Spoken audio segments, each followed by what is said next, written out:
বিশ্বে নানা রকমের প্রতিযোগিতা হয়, এতে অংশ নেন অনেকে। তবে সবসময় সবচেয়ে সুন্দর বা সেরা প্রতিযোগিতাগুলো দেখে আসলেও যুক্তরাষ্ট্রের ক্যালিফোর্নিয়া অঙ্গরাজ্যে হয়ে গেল ভিন্নধর্মী এক আয়োজন। সম্প্রতি সেখানে আয়োজন করা হয় বিশ্বের সবচেয়ে কুৎসিত কুকুর প্রতিযোগিতা। আর বিশ্বের সবচেয়ে কুৎসিত কুকুর হিসেবে এবছর মুকুট নিজের করে নিয়েছে ওয়াইল্ড থ্যাং নামের একটি কুকুর। আর এই বিজয় ছিনিয়ে আনায় খুশি ওয়াইল্ড থ্যাংয়ের মালিক অ্যান লুইস। নিজের পোষা প্রাণীর জয়ে গর্বিত বলে জানান তিনি। এদিকে ওয়াইল্ড থ্যাংয়ের অদ্ভুত চেহারা এবং প্রাণবন্ত স্বভাব সকলকে মুগ্ধ করেছে বলে জানান বিচারক। আমি মনে করি ওয়াইল্ড থ্যাং যোগ্য প্রতিনিধি। এর আগে 5 বার এই প্রতিযোগিতায় অংশ নিয়েছে এই কুকুর এবং দ্বিতীয় স্থান পর্যন্ত গিয়েছিল।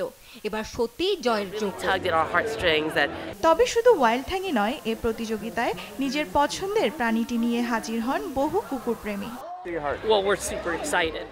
আমার কুকুরটি দ্বিতীয় স্থান অর্জন করেছে, যা আমার জন্য একটি সত্যিকারের সম্মানিত ব্যাপার। এই পুরো প্রতিযোগিতাটি আমার ভীষণ ভালো লেগেছে, কারণ এখানে কুৎসিত কুকুরগুলোকেও সৌন্দর্যের প্রতীক হিসেবে উপস্থাপন করা হচ্ছে।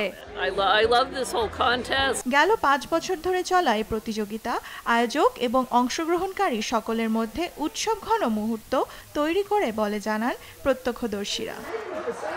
নিউজ ডেস্ক, দেশ TV. Back to the holding